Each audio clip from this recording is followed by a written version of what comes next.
Paz do Senhor, irmãos. Amém. Graças a Deus. Abra a tua Bíblia comigo. O livro do profeta Malaquias, o último livro do Antigo Testamento. Livro do profeta Malaquias, um livro antes de Mateus. Aleluia. Malaquias, capítulo de número 1.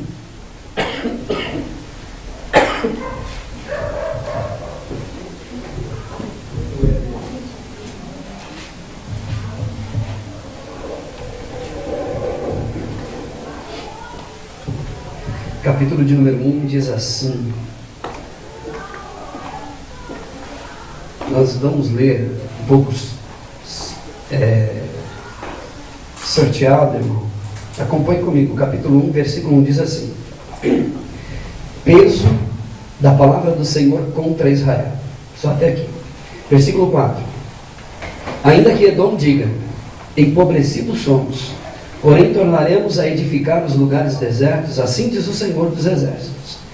Eles edificarão e eu destruirei, e lhes chamarão termo de impiedade, e povo contra quem o Senhor está irado para sempre. Versículo 6: o filho honrará o pai, e o servo ao seu senhor. E se eu sou pai, onde está a minha honra? E se eu sou o Senhor, onde está o meu temor? Diz o Senhor dos Exércitos. A vós, ó sacerdotes, que desprezais o meu nome e dizeis: em que desprezamos nós o teu nome? Ofereceis sobre o meu altar pão imundo e dizeis: em que te havemos profanado? Nisto que dizeis: a mesa do Senhor é desprezível, porque quando trazeis animal cego para sacrificardes, não faz mal, e quando ofereceis o coxo ou o enfermo, não faz mal. Ora, apresenta-o ao seu príncipe, terá ele agrado em ti? Ou aceitará ele a tua pessoa? Diz o Senhor dos Exércitos. Versículo 10: quem há também entre vós que feche as portas e não acenda de balde o fogo do meu altar? Eu não tenho prazer em vós, diz o Senhor dos Exércitos, e nem aceitarei as vossas oblações. Versículo 13: e dizeis: eis aqui, que canseira, e lançastes ao desprezo, diz o Senhor dos Exércitos. Vós ofereceis o roubado, o coxo, o enfermo, assim fazeis a oferta. Ser-me-á aceito isso de vossa mão, diz o Senhor.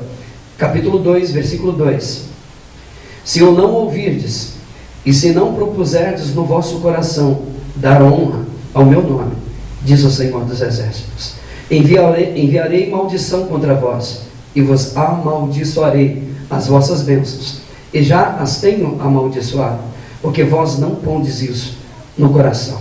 Versículo de número 8 do capítulo 2: mas vós vos desviastes do caminho, a muitos fizestes tropeçar na lei, corrompestes o concerto de Levi, diz o Senhor dos Exércitos. Capítulo 3, versículo 6: porque eu, o Senhor, não mudo, por isso vós, ó filhos de Jacó, não sois consumidos. Versículo 7: desde os dias de vossos pais, vós desviastes dos meus estatutos, e não guardastes. Tornai vós para mim, e eu tornarei para vós, diz o Senhor dos Exércitos. Mas vós dizeis: em que havemos de tornar? Roubará o homem a Deus? Todavia vós me roubais, e dizeis: em que te roubamos? Nos dízimos e nas ofertas alçadas. Com maldição sois amaldiçoados, porque me roubais a mim, vós, toda a nação. Trazei os dízimos à casa do tesouro, para que haja mantimento na minha casa, e depois fazei prova de mim, diz o Senhor dos Exércitos. Se eu não vos abrir a janela dos céus, e não derramar sobre vós uma bênção tal, que dela advenha maior abastança. Versículo 13: as vossas palavras foram agressivas para mim, diz o Senhor. Mas vós dizeis: que temos falado contra ti? Vós dizeis: inútil é servir a Deus. Que nos aproveitou termos cuidado em guardar os seus preceitos e andar de luto diante do Senhor dos Exércitos? Capítulo 4 e capítulo 3, versículo 18 ainda: então vereis outra vez a diferença entre o justo e o ímpio, entre o que serve a Deus e o que não serve. Capítulo 4, versículo 1. Porque eis que aquele dia vem, todos os soberbos e todos os que cometem a impiedade serão como palha, e o dia que está para vir os abrasará, diz o Senhor dos Exércitos, de sorte que lhes não deixará nem raiz e nem ramo. Capítulo 4 e o versículo de número 5.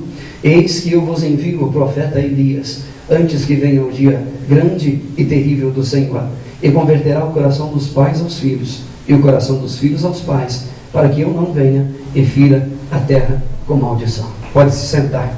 Deixa a tua Bíblia aberta, se for possível. O capítulo 1, que a gente vai caminhar um pouquinho por ela. Lamentavelmente, existe uma mágoa, e existe sim uma angústia, se é que eu posso chamar um vazio existencial em cada coração. Infelizmente, existe sim um oco que está plantado, por assim dizer, cada um dos nossos corações, e às vezes meio que invisível, meio que talvez escondido, até mesmo como um gigante adormecido que está prestes a acordar. Esse vazio, na verdade, é uma realidade que nem mesmo os espirituosos conseguem solucionar. Nem mesmo os espirituosos, isso é, os irmãos da confissão positiva, aqueles que são místicos por demais, os do cristianismo místico, aqueles que pensam que tem que ser lá no monte, que o óleo tem que vir de Israel, tem que ser 7, 12, 15, eu não sei. Nem mesmo eles conseguem solucionar o problema dos seus irmãos, porque afinal de contas, até mesmo os seus adeptos estão em crise. Vez por outra a gente recebe uma ligação aqui, outra acolá, de gente que participa e que estão junto, acreditando que os da psicologia regressista vão dar um jeitinho no problema deles e o tempo vai se arrastando.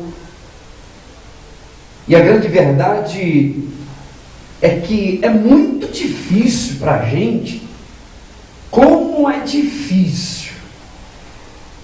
Tem que fazer um esforço imenso para a gente aceitar algumas verdades para a vida da gente, principalmente quando a mentira está colada em nós, quando ela está plantada, ela está edificada no coração da gente, como se tivesse colado com super bonder.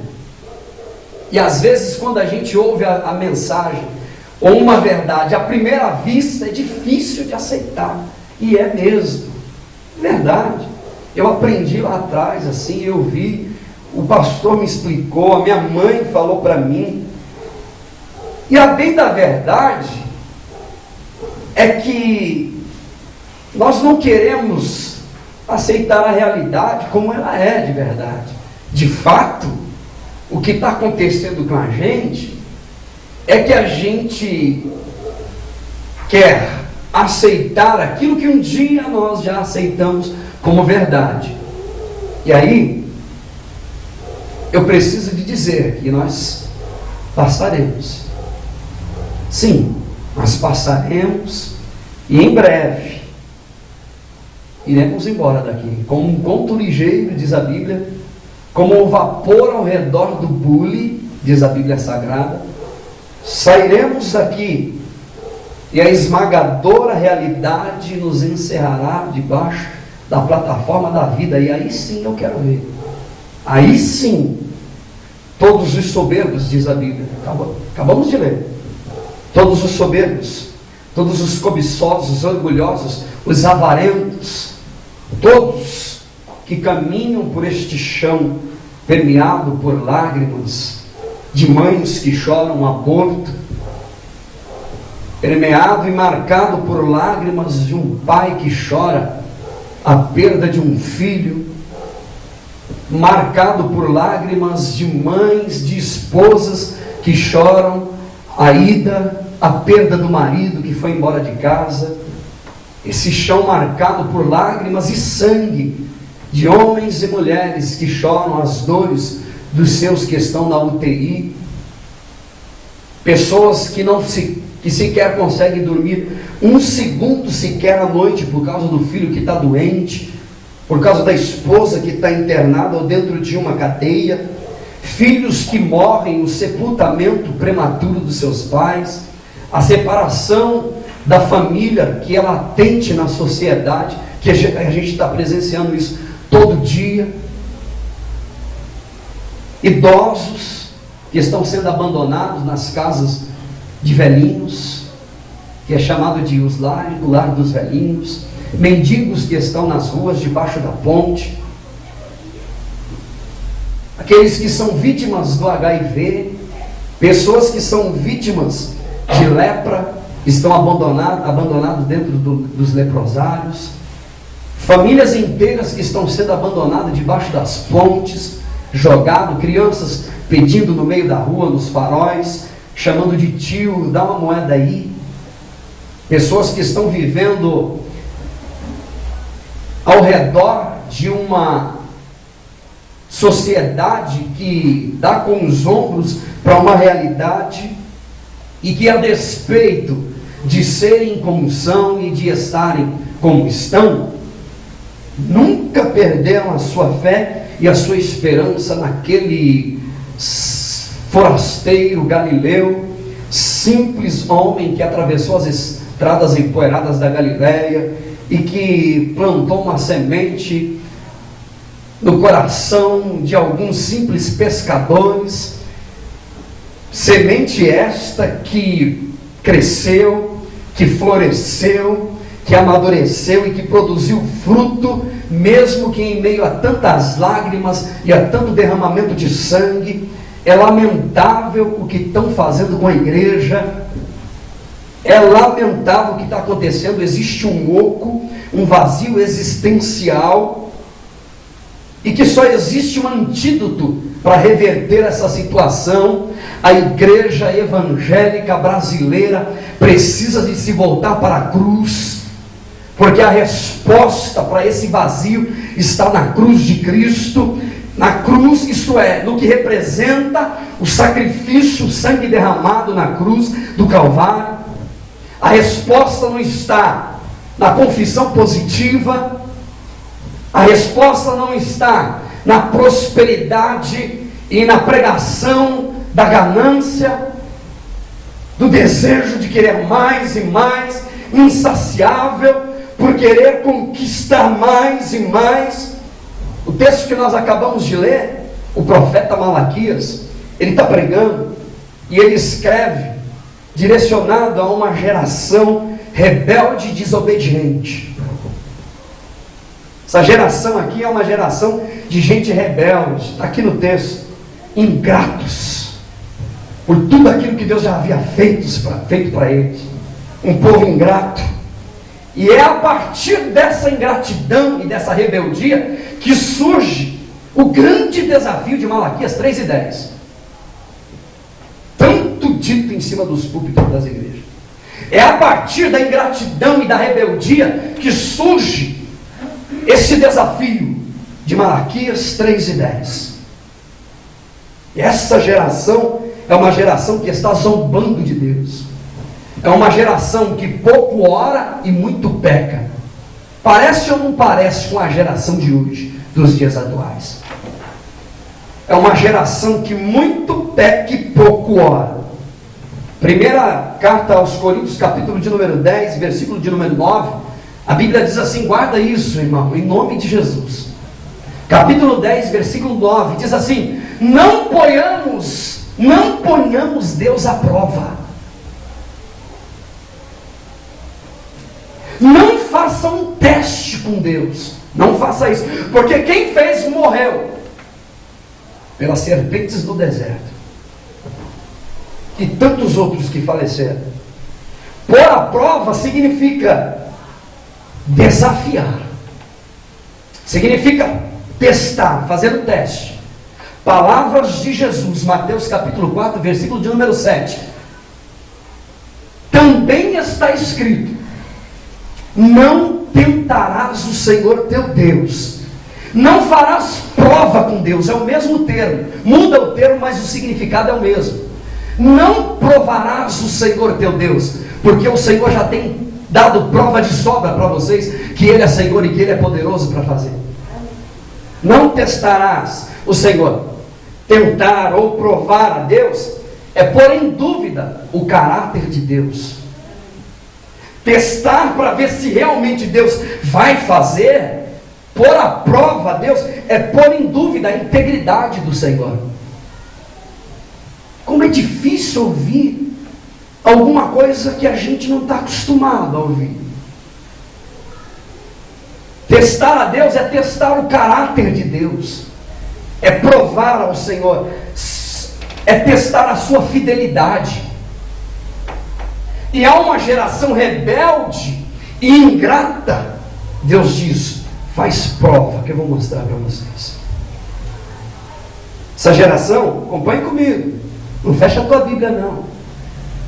Essa geração é uma geração que é chamada por Deus de povo ingrato. O próprio título do primeiro capítulo diz: a ingratidão do povo. E como se não bastasse, o formalismo dos sacerdotes. Aí foi a gota d'água. O povo ingrato e os sacerdotes formalistas. Versículo de número 1 do capítulo 1, a Bíblia diz que o peso da palavra do Senhor. Deus trouxe uma palavra pesada. E ainda diz assim: é o peso da palavra do Senhor contra Israel, não é a favor. Contra Israel. Vem contra. E o texto continua dizendo que o Senhor disse que destruiria eles, tudo que eles edificassem. O versículo de número 4 diz que se eles edificarem, eu destruirei tudo que eles edificarem, por causa da desobediência. Versículo 4 continua dizendo que o Senhor estava irado contra Israel. Está no texto, você acabou de ler comigo. O Senhor estava irado contra Israel. E o nome do Senhor não estava mais sendo honrado, e sim desprezado. Versículo de número 6. Foram os textos que a gente acabou de ler.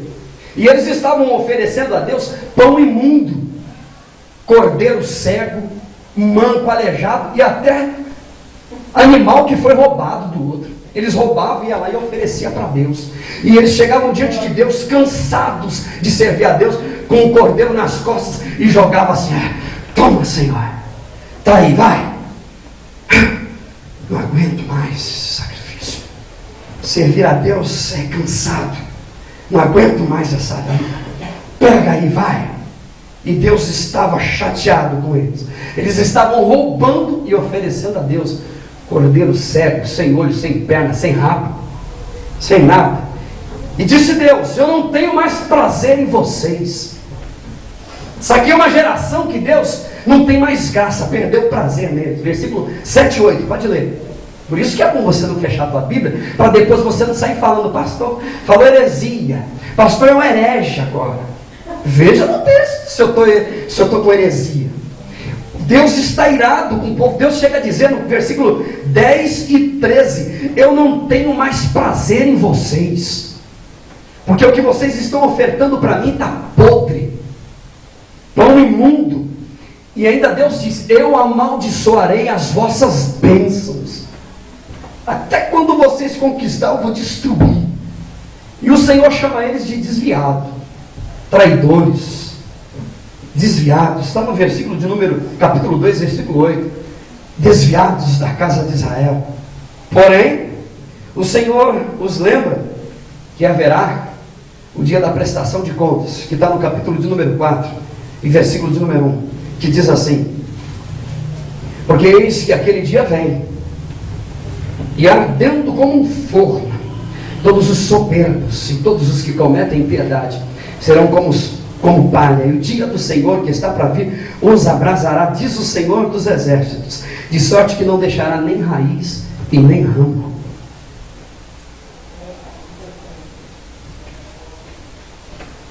Glória a Deus, irmão.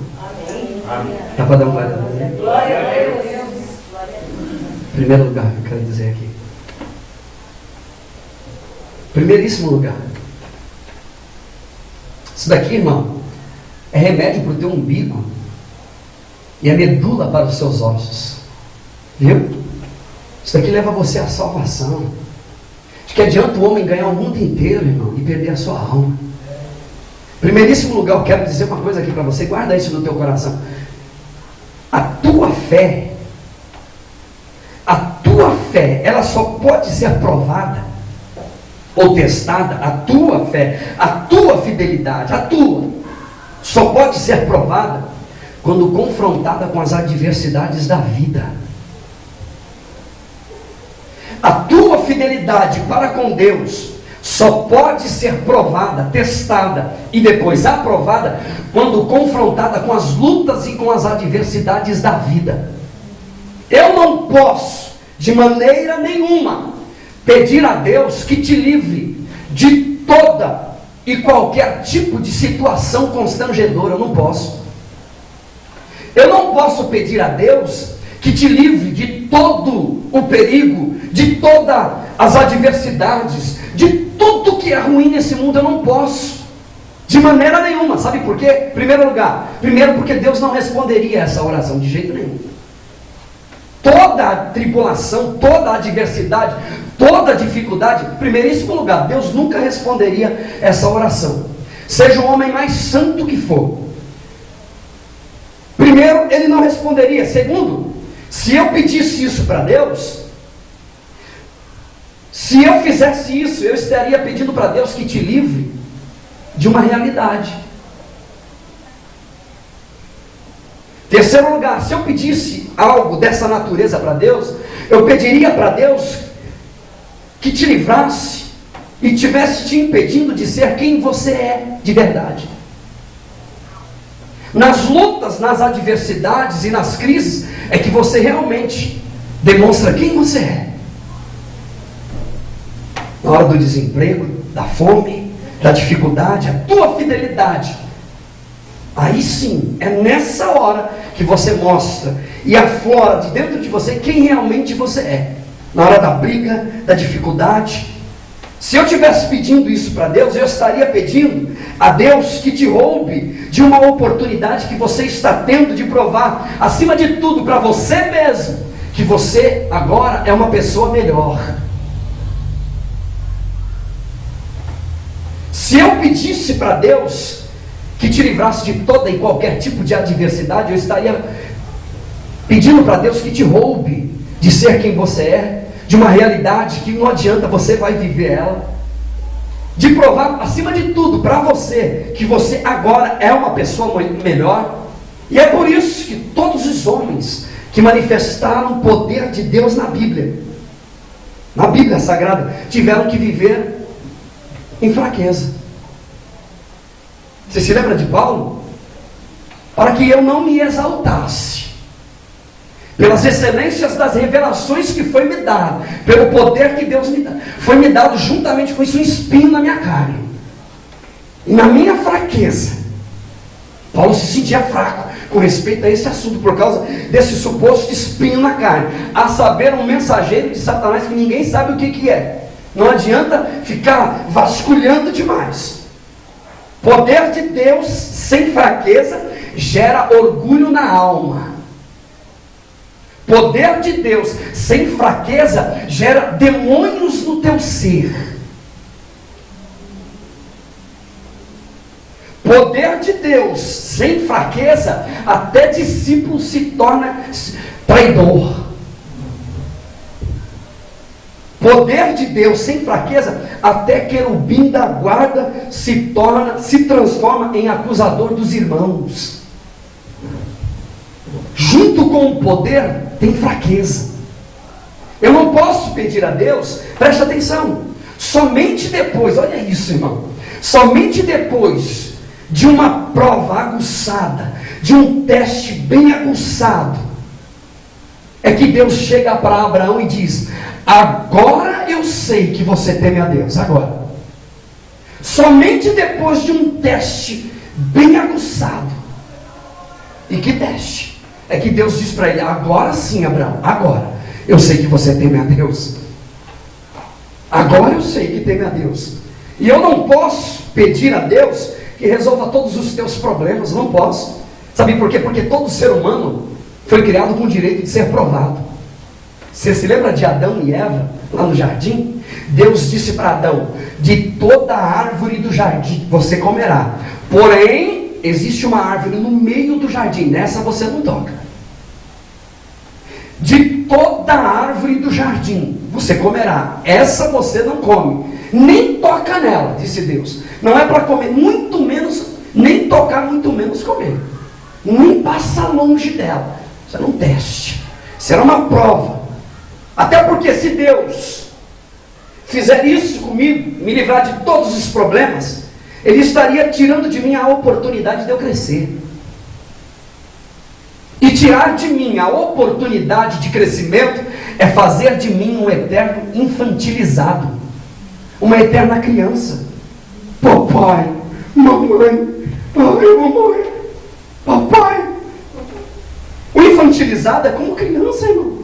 Tudo que pega põe na boca. Tudo que ouve por aí vai pôr na boca, vai comendo. Ouve no rádio, ouve na TV, tudo vai pôr na boca, vai comendo. O infantilizado, qualquer tombinho dói. Papai, pega no cu, eu vou morrer. O infantilizado, tudo machuca, qualquer coisa dói. Tudo chora, tudo magoa, tudo tem que chamar papai, mamãe. E Deus diz assim: vai, rapaz, eu vou te ajudar nessa caminhada, mas você precisa de crescer. E é no sofrimento e nas dificuldades que você cresce, que você amadurece. Segundo o que diz Tiago. Deixa eu dizer, irmão, a paternidade de Deus dá a Ele o direito de provar os seus filhos e até mesmo de corrigi-los. A Bíblia diz que o Senhor prova e castiga todos quanto Ele ama. Se provação chegou, é porque Deus ama. Glorifique o nome do Senhor por isso. Se provação chegou, se luta e adversidade chegou, bom sinal, irmão, é porque Deus te ama, que Deus está junto com você nesse negócio. E aí, e é por isso que a mocidade de hoje é tudo uma mocidade, tudo fofinha, tudo fofo. Papai, mamãe, eu não quero agora, eu quero continuar aqui, papai. Você fica pertinho de mim, papai? Não aguenta nada. Às vezes eu estou conversando com alguns jovens assim, tentando bater um papo com eles assim, eu não sei, às vezes eu tenho dúvida. Será que esse garoto ainda é garoto mesmo? Ou já está indo para o lado da garota? O que está acontecendo? Tudo fofinho, tudo dói, meio assim esquisito, tudo meio estranho. Eu falo, meu, tem alguma coisa errada nisso aí. Aí você vai ver, os psicólogos dizem, se você quiser transformar o teu filho em um ladrão, em um homicida, em um marginal, dá tudo para ele. Você quer transformar o teu filho num marginal, num homicida? Dá tudo para ele, tudo que ele pedir, dá. Papá, como papai me papá? Tem um monte de coisa, papai, ele chora e chora. E o papá não quer bater, porque depois que bate fica triste. Já o papá lá, ele não fica triste não, sabe por quê? Porque ele sabe o que é melhor para você. Glória a Deus. E aí, quando eu olho para a Bíblia Sagrada, aliás, quando eu olho para a história, eu me lembro de algumas tribos indígenas, que quando a criança está começando a andar, eles ficam observando, acende o fogo e falam, ó, não mexe aí não, rapaz, não mexe aí não. Ele dá 2 avisos só, e aí ele deixa a criança ir lá e pôr a mão no fogo, pôr o dedo. Pôs o dedo no fogo, meu filho, nunca mais ele vai mexer, ele aprendeu uma vida. Não põe mais. Enquanto o papá fica cercando e não deixa ele viver a vida, a realidade da vida, ele não cresce, ele não amadurece, ele não sabe o que é perigoso, o que é bom, o que é ruim.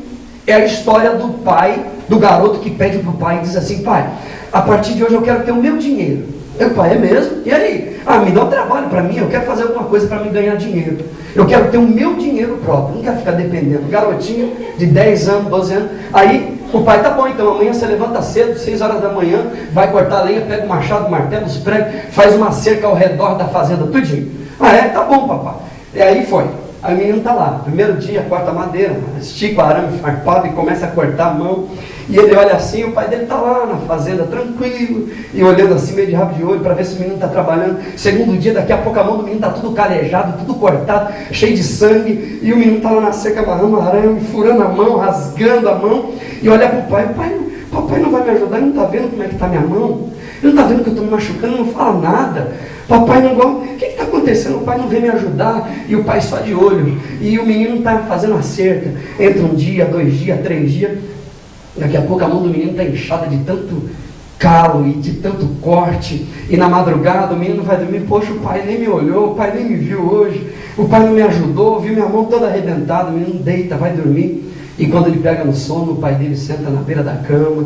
Enquanto ele está dormindo, o pai dele pega uma compressa, cuida da mão dele, e cuida do braço dele todo arranhado, e ele vai dormir pensando que o pai dele não está nem olhando, e quando ele acorda, a mão dele está toda cuidada, tudo com remédio. Querida, a vida da gente é assim. Às vezes Deus deixa a gente arranhar a mão no arame, bater o prego no dedo, o martelo no dedo, furar a mão, mas quando a gente deita para descansar, Deus está dizendo para a gente: eu estou cuidando de você. A vida é assim mesmo, é dura, é difícil, mas eu cuido de você. Deus cuida da gente, irmão. Você se lembra de Paulo? Eu já acabei de citar, e eu vou dizer de novo. Paulo, filho de Deus, está com um problema sério, um espinho na carne. Ele faz uma oração a Deus e Deus não fala nada. Ele faz 3 orações. Na terceira, a Bíblia diz assim: Paulo, a minha graça te basta. Por quê? Porque o meu poder, ele se aperfeiçoa na fraqueza. Quando você pensa que está fraco, aí é que você está forte, irmão. O meu poder se aperfeiçoa na fraqueza. A minha graça, ela te sustenta. A minha graça, ela te sustenta na caminhada da vida. A presença de Deus nos basta, irmão. Você se lembra do filho pródigo que pediu para o pai: pai, eu quero ir embora, me dá meu dinheiro. Marcos capítulo 10. Quero ir embora, eu quero minha fazenda. Foi um desrespeito muito grande. Eu quero a minha parte, dividir os bens. Naquela época só dividia bem quando o pai morresse. O pai morreu, agora divide os bens. Não. Ele nem esperou o pai morrer. Uma desconsideração terrível. Me dá minha parte que eu vou embora, eu não quero mais viver aqui. O pai, em momento algum, disse para o filho: não, não vai embora não, você não vai, eu não deixo. Ele pediu: você quer mesmo? Tem certeza? Talvez argumentou com ele, mas no final entregou tudo. O filho foi embora. Depois que desperdiçou tudo, querido, quem desperdiça as oportunidades da vida acaba num chiqueiro de porco. Ouça o que eu estou te dizendo. Essa nação aqui está desperdiçando as oportunidades da vida. Porco tem comida e ele não tem comida para comer. Porco tem comida de sobra e ele tem falta de pão. Por quê? Por causa da ingratidão e da desobediência. E aí diz a Bíblia que quando ele caiu em si, quando ele amadureceu, quando ele cresceu um pouquinho lá do lado de fora, diante das lutas e das adversidades, diante das decepções, diante de tudo que aconteceu, que ele perdeu tudo, ele caiu em si. Quando ele caiu em si, diz a Bíblia que ele voltou. Ele voltou. E quando ele volta, ele encontra um pai que é amoroso e bom, de braços abertos, que está esperando ele de volta. Primeiro lugar, eu vou repetir isso aqui: a sua fé, ela só pode ser testada e provada quando confrontada com as adversidades da vida. Não adianta se lamentar, não adianta chorar e reclamar de Deus. Lutas tem, adversidade tem. Jesus diz: no mundo tereis aflição, dificuldade, mas tem de bom ânimo. Eu venci o mundo e você vai vencer também. E quando Jesus diz isso, eu venci, ele venceu como ser humano, não como Deus, como pessoa, como ser humano. Se eu venci como homem, você também pode vencer. Por quê? Porque o Espírito Santo te ajuda a vencer, né? Segundo lugar, lutas e adversidades são bênçãos disfarçadas. Lutas e adversidades são bênçãos disfarçadas. Às vezes a pessoa não percebe e não entende, mas por detrás daquela luta dele está vindo a vitória lá embaixo. Lutas e adversidades. Você se lembra de Gideão? O povo de Israel está cercado, povo, os amalequitas, medianitas, está cercando Israel. Gideão entra em crise, está palhando trigo no lagar.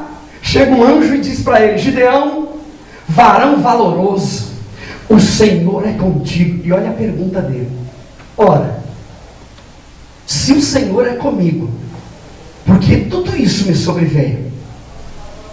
Essa é a nossa pergunta diária. Se o Senhor está do meu lado, por que está acontecendo isso? E olha uma coisa, não é a primeira vez que isso está acontecendo. Se não me falha a memória, já é a 6ª ou a 7ª vez que tudo que eles plantam, os medianitas, os amalequitas, vêm e tomam. E a pergunta dele não é por causa dessa invasão, é por causa de tantas invasões e tanta destruição. Se o Senhor é conosco, por que tudo isso está acontecendo com a gente?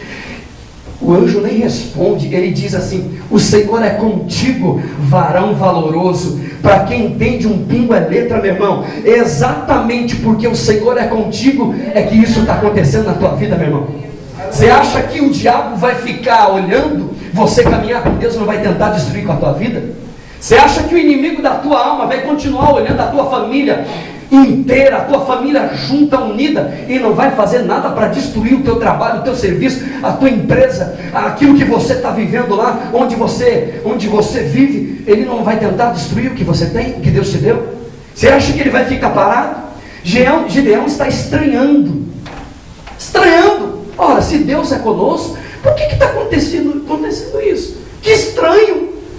Se o Senhor é conosco, como pode isso? 1 de Pedro, capítulo de número 4, versículo 12, diz assim: amados, não estranheis a ardente prova que vem sobre vós, para tentar como se coisa estranha estivesse acontecendo. Isso é normal, é natural. Essa prova tem uma finalidade. Presta atenção nisso.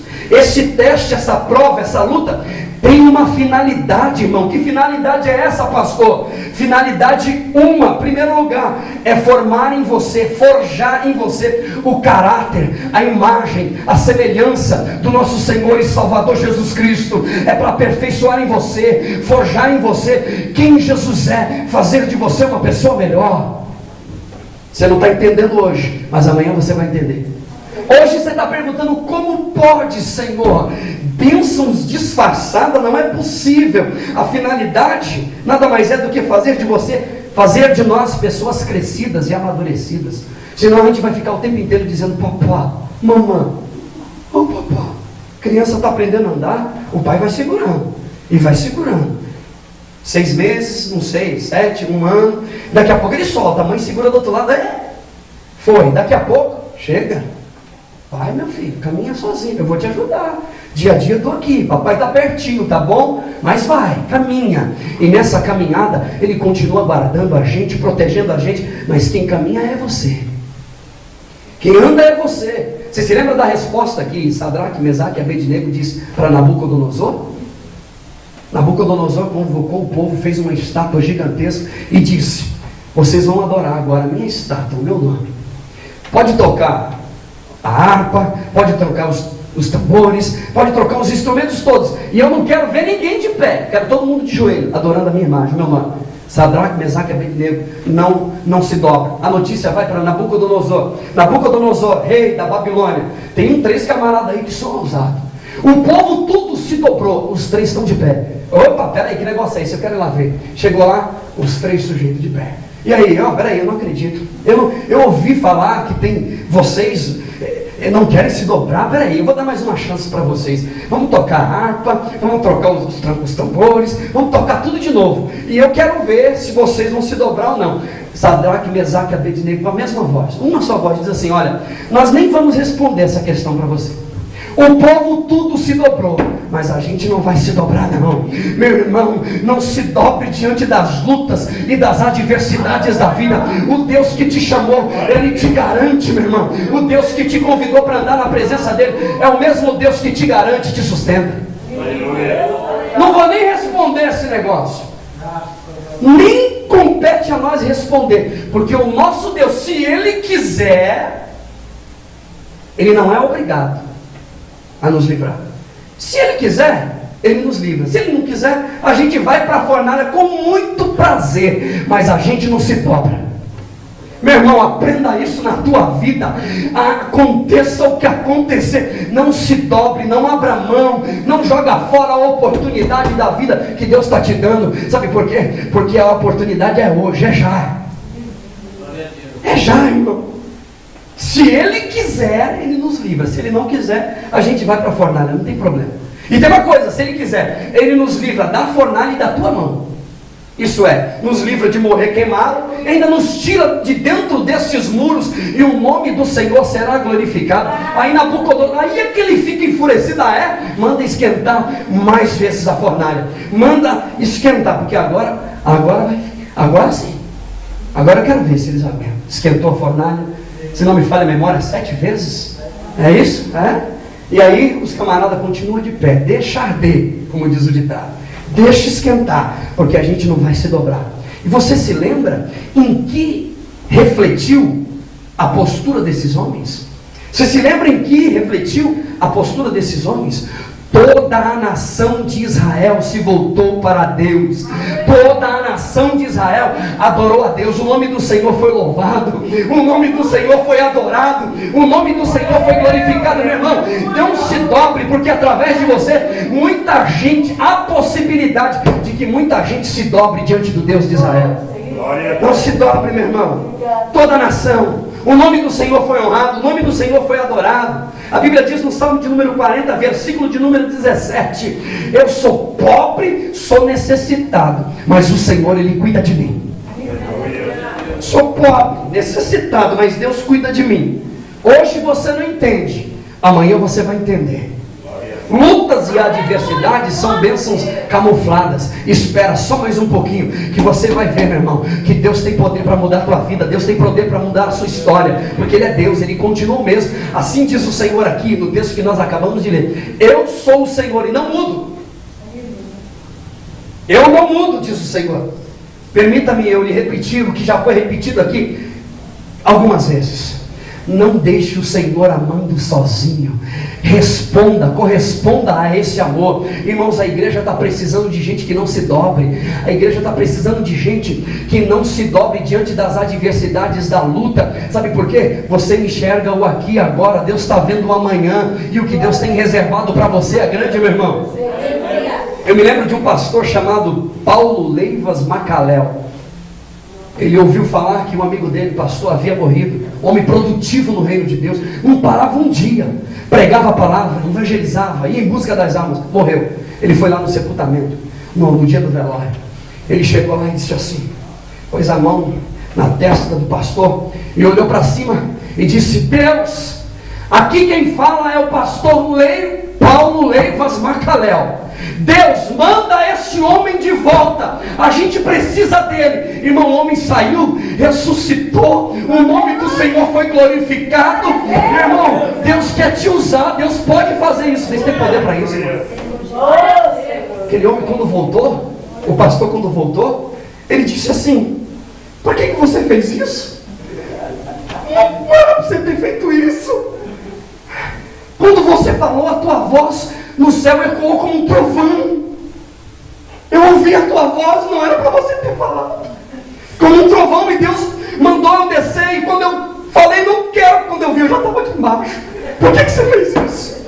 Irmão, Deus quer te usar. Deus tem poder para fazer o sobrenatural, irmão. Obedeça a voz de Deus. Saiba que aquilo que Deus tem para você é muito maior do que você está pensando, do que você está pedindo. Você se lembra de Jesus no Getsemane? Ele faz uma oração a Deus, e a resposta de Deus é o silêncio. Lutas e adversidades são bênçãos disfarçadas. Na cruz do Calvário, Jesus chega a dizer: Pai, por que me desamparastes? Eloi, Eloi, lama sabachthani. Deus meu, por que me desamparastes? Deixa eu dizer, irmão, já estou terminando. Presta atenção. Ninguém sabe o que é melhor para você do que o teu Pai que está no céu. Guarda isso no teu coração. Ninguém sabe melhor para a tua vida o que é melhor para você do que o teu Pai que está no céu. Deus não te chamou para ser um covarde escondido atrás do poste. Deus te chamou para usar a tua vida. E quando você se colocar na posição, você vai ver o que Deus vai fazer lá dentro da tua casa, dentro da tua família. Dentro da tua família. O mesmo que te chamou é o mesmo que te sustenta. O mesmo que te chamou é o mesmo que te garante. Jesus te garante.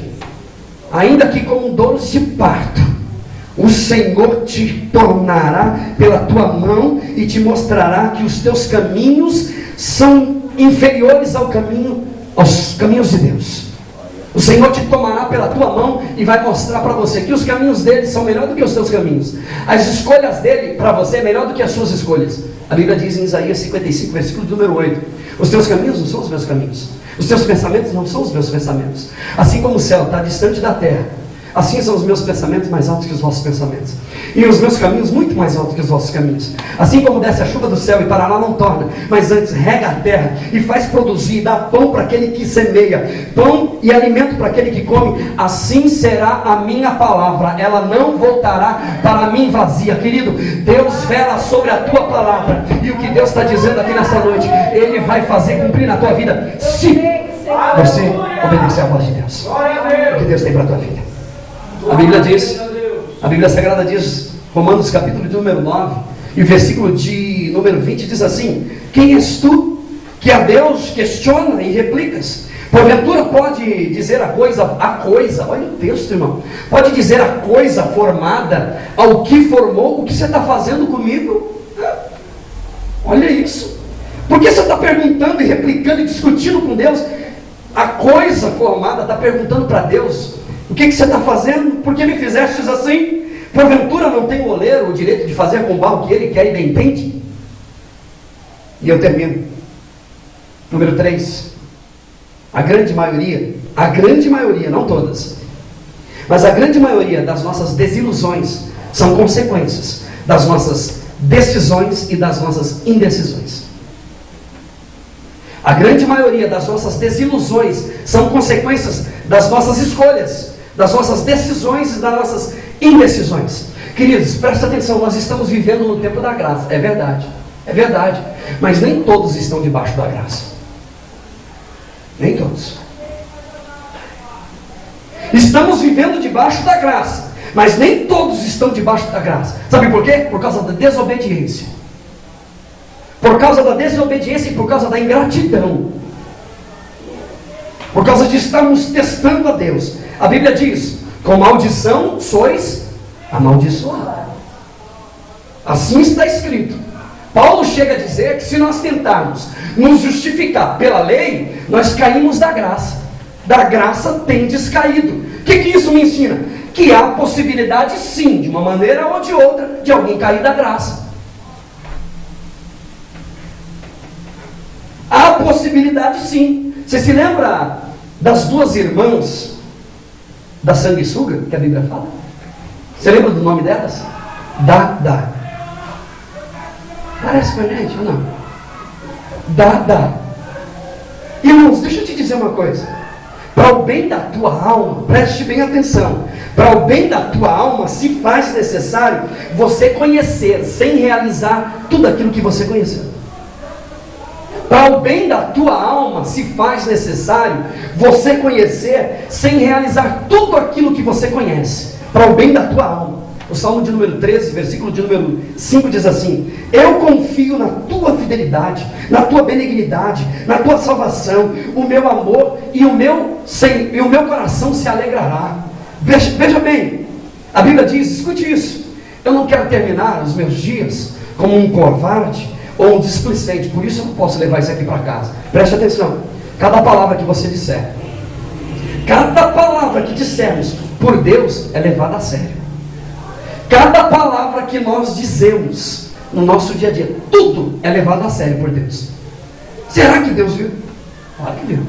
Será que Deus levou a sério? Não, Deus viu tudo.